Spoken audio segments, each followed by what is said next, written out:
Asylum Learning Amrita Miss ആണ്. അപ്പോൾ മക്കളെ ഫ്രാക്ഷൻസ് അല്ലെങ്കിൽ ഭിന്നസംഖ്യകൾ എന്ന് പറയുന്ന ഒരു ചാപ്റ്റർ നിങ്ങൾക്ക് ഓണം എക്സാമിന് വളരെ ഇമ്പോർട്ടന്റ് ആയ ഒരു ചാപ്റ്റർ ആണ്.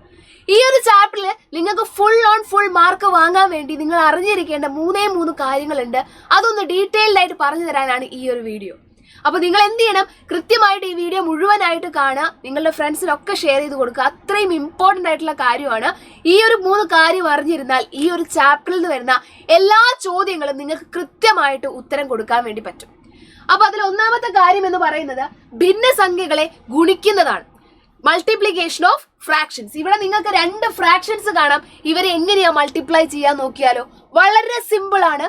ഫ്രാക്ഷന്റെ മൾട്ടിപ്ലിക്കേഷൻ ആണ് ഏറ്റവും സിമ്പിൾ ആയിട്ടുള്ളത്. അഡിഷനും സബ്ട്രാക്ഷനും ഒന്നുമല്ല, ഭിന്നസംഖ്യകളുടെ ഗുണനമാണ് ഏറ്റവും സിമ്പിൾ. ഇതിനു വേണ്ടി നിങ്ങൾ ചെയ്യേണ്ടത് ഇത്രയേ ഉള്ളൂ. മുകളിലുള്ള 2 നമ്പേഴ്സിനെ ഗുണിക്കുക, താഴെയുള്ള 2 നമ്പേഴ്സിനെ ഗുണിക്കുക. അതായത് 1 into 1 ചെയ്യുക, അതേപോലെ 2 into 4 ചെയ്യുക. ആൻസർ എന്ന് പറഞ്ഞാൽ 1/8 ആയിരിക്കും. കഴിഞ്ഞു, ഇത്രയേ ഉള്ളൂ. ഇതേപോലുള്ള ഒരു ചോദ്യം കൂടെ നോക്കിയേ. 2/3 into 4/5. ഇതും ഇതേപോലെ തന്നെ മുകളിലുള്ള ആൾക്കാരെ തമ്മിൽ ഗുണിക്കുക, 2 into 4. താഴെയുള്ള ആൾക്കാരെ തമ്മിൽ ഗുണിക്കുക, 3 into 5. ഉത്തരം എത്രയാണ്? 2 into 4 എന്ന് പറഞ്ഞാൽ 8, 3 into 5 എന്ന് പറഞ്ഞാൽ 15. വളരെ സിമ്പിൾ ആയിട്ട് നമുക്ക് ഉത്തരം കിട്ടി. അപ്പൊ ഇതാണ് ഒന്നാമത്തെ കാര്യം. ഇനി രണ്ടാമത്തെ കാര്യം എന്ന് പറഞ്ഞാൽ ഇങ്ങനെ നിങ്ങൾക്ക് മൾട്ടിപ്ലിക്കേഷൻ വന്നാൽ എങ്ങനെ ചെയ്യും? ഇതിലൊരാള് എന്തല്ല, ഒരു നമ്മൾ നേരത്തെ ചെയ്ത പോലുള്ള ഒരു പ്രോപ്പർ ആയിട്ടുള്ള ഒരു ഫ്രാക്ഷൻ അല്ല, അല്ലേ? ഇതൊരു മിക്സ്ഡ് ഫ്രാക്ഷൻ ആണ്, മിശ്ര ഭിന്നമാണ്. ഇതിനെ നമ്മൾ എങ്ങനെ ചെയ്യും മിസ്സേ?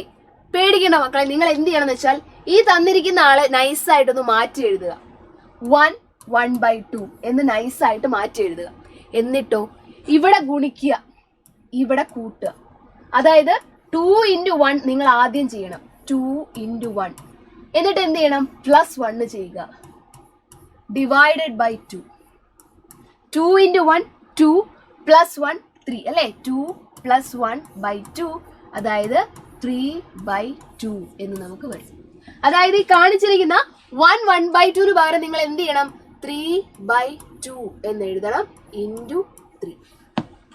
into 3. ഇനി ഇവിടെ നോക്കുക, ഇവിടത്തെ 3 എന്ന് എഴുതി കഴിഞ്ഞാൽ അതിനർത്ഥം 3/1 എന്നാണ്. നമ്മൾ ചുമ്മാ 3 അല്ലെങ്കിൽ ചുമ്മാ 2 എന്ന് എഴുതിയാൽ അതിന്റെ അർത്ഥം 2/1 അല്ലെങ്കിൽ 3/1 എന്ന് തന്നെയാണ്. ഇനി ഇതെങ്ങനെയാ ചെയ്യുക? നമ്മൾ നേരത്തെ ചെയ്ത പോലെ തന്നെ മുകളിലുള്ള ആൾക്കാരെ മൾട്ടിപ്ലൈ ചെയ്യുക, 3 into 3. താഴെയുള്ള ആൾക്കാരെ മൾട്ടിപ്ലൈ ചെയ്യുക, 2 into 1. അപ്പൊ ഇത് എത്ര വരും? 3 into 3 എന്ന് പറഞ്ഞാൽ 9, 2 into 1 എന്ന് പറഞ്ഞാൽ 2. അപ്പൊ സ്വാഭാവികമായിട്ട് നിങ്ങൾ ചിന്തിക്കും, മിസ്സേ ഇത് വരെയുള്ളൂ ഉത്തരം അല്ലേ? അല്ല. ഇങ്ങനെ വന്നു കഴിഞ്ഞാൽ നിങ്ങൾ എന്ത് ചെയ്യണം? 9 divided by 3 എന്ന് ചെയ്യണം. 3 അല്ല 2. ഇത് ചെയ്ത് തന്നെ ആവണം. Okay, 2 into 1 2. ഓക്കെ, എന്ത് ചെയ്യണം? 4 into 2 8 ആണ്. മൈനസ് ചെയ്യുക, 1 ബാലൻസ്. അപ്പൊ ഉത്തരമായിട്ട് വരിക ആദ്യം 4 എഴുതുന്നു, പിന്നെ 1 എഴുതുന്നു, പിന്നെ 2 എഴുതുന്നു. 4 1/2 എന്ന് നമ്മുടെ ഫൈനൽ ആൻസർ വരും. അതായത് 9/2 എന്ന് വന്നു കഴിഞ്ഞാൽ അതിനെ നമ്മൾ ഹരിക്കുക, എന്നിട്ട് ആദ്യം അല്ലെ ഹരണഫലം കോഷ്യന്റ് എഴുതുക, പിന്നെ ശിഷ്ടം റിമൈൻഡർ, പിന്നെ 2. ഇതാണ് നമ്മുടെ ഫൈനൽ ആൻസർ എന്ന് പറയുന്നത്. ഓക്കെ, അപ്പൊ നിങ്ങൾക്ക് ചെയ്യാൻ വേണ്ടി ഞാനൊരു ചോദ്യം തരാം. ഇവിടെ ഒരു ഫ്രാക്ഷനെ നമ്മൾ കൺവേർട്ട് ചെയ്തിട്ടുള്ളൂ. 2ഉം അങ്ങനെ വന്നാൽ എന്ത് ചെയ്യണം?